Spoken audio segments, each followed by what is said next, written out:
All right, parents, we know that tummy time is a critical milestone in your baby's motor development, but did you know that lack of appropriate tummy time can lead to serious delays in several areas like posture, vision, and head control? Occupational therapist Donna and speech pathologist Kyle Meades from, of course, Therapy Group of Tucson are here to discuss the importance of this. You guys, thank you so much for coming. You.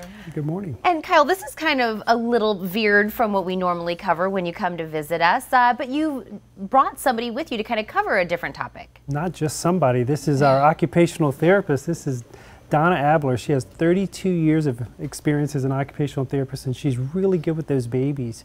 And she wanted to talk about it today. So I think it's great that we always kind of tackle a different subject, and tummy time I think is something we use, kind of throw around, but what really is tummy time? Right, so tummy time very simply is just putting babies on their stomach to play, and that seems really obvious, and yet there's so many reasons why it's not so automatic for parents. We're saving more and more premature babies that are very medically fragile, and so families can really be concerned about, you know, is it okay to do that? They're hesitant. We have some really great marketing of lots and lots of equipment out on the market that is easy and convenient. Here's little Carter, yeah, showing off tummy time for us. And we had an increased incident of sudden infant death syndrome in the late 80s and early 90s, and so the National Institute of Health instituted the Back to Sleep campaign, which said, you know, parents please, babies sleeping on their back, but it made parents hesitant to put babies on their tummy. So we unfortunately have to educate parents that tummy is important. So one of that part of educating parents is, when do we actually start implementing this tummy time? Right. Yeah, so tummy time, as soon as that stump of the umbilical cord falls off the baby's belly button, and that's about a week to 2 weeks after birth. So start early. It's easier for babies to grow into it instead of waiting till later. That's a good rule of thumb that we can all, you know, visually see, and we know, okay, it's time for some tummy time. And I mentioned a couple of the things that can happen if we have lack of that tummy time, but what really is that importance? Right, so tummy time is so critical for several different things. It gets baby off their back, so they get off the back of their head and the pressure on the back of their head. It gets them out of equipment where they're getting so much pressure on the back of their head, so it really helps shape out their head, and that's important. You want a healthy head shape in babies. It gets them on their tummy. They have to lift their head up and develop those neck muscles and gain head control.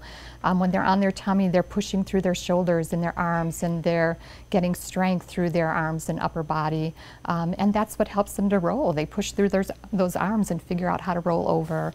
They get the strength they need then to learn how to crawl, and from there they learn how to use those arms to pull to standing. So tummy time really sets up their whole developmental sequence.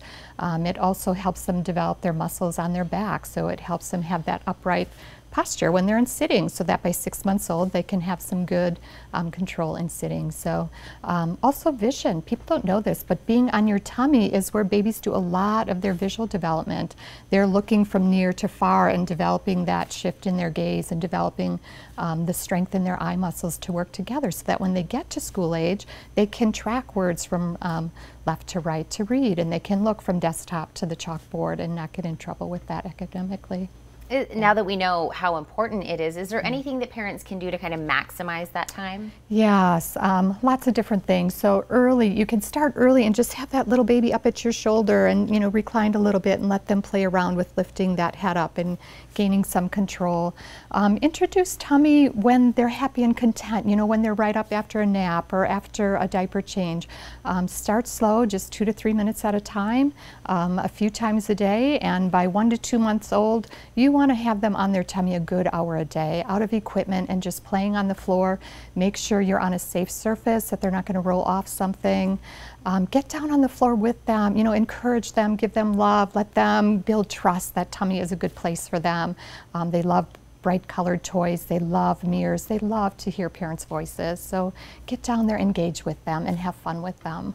And of course, if, you know, we're going through all of this importance and things that they're gaining from that, but if a parent is kind of feeling a little bit of a concern about where they're at developmentally, and we're seeing that maybe with tummy time, what do we do with those concerns? Right. You know, talk to your baby's pediatrician or their primary care provider. Share concerns, ask questions of your doctor, educate yourself as parents about what is typical development, when should some of these milestones come in. You want to see your baby really enjoying tummy time by 3 to 4 months and doing some nice rolling. If you're not seeing that, get in conversation with your pediatrician. Ask them for a referral to a pediatric specialist, a OT or PT therapist, to really do some follow-up assessment on that and take a look and, you know, either give that parent and family some ideas and some exercises to help that baby, or ease their concerns that, you know what, everything's on track, it's okay.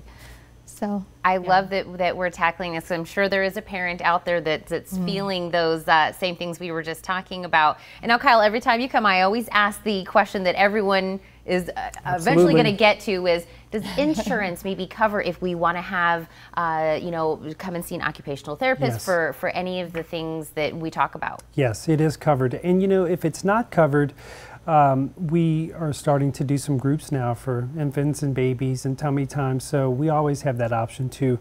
We like to keep things very affordable at our clinic so families can get what they need. So, but a majority of the time, yes, it's covered. And we have a wonderful staff that works on insurances and billing and prior authorization. Yeah. I think every time you come, we learn that there's more and more things that you can help with that people didn't think about. Right. Yeah, and really, like with our speech kids, you know, about 30 to 40% of our speech kids need some sort of occupational therapy treatment. So, yes. It goes hand in hand, and parents are so grateful. They're so appreciative. They don't know what they don't know, you know, as new parents, and yeah, so it's awesome. And I would say the best thing to do is to call, and of course, go on the website where a lot of information is. I'm going to give them all that information, but thank you both so much for coming today. Yes, thank you for having us. We learned so much. Now, if you need speech or occupational therapy services, call Therapy Group of Tucson at 232-2021. For more details, you can also visit supportvoice.com.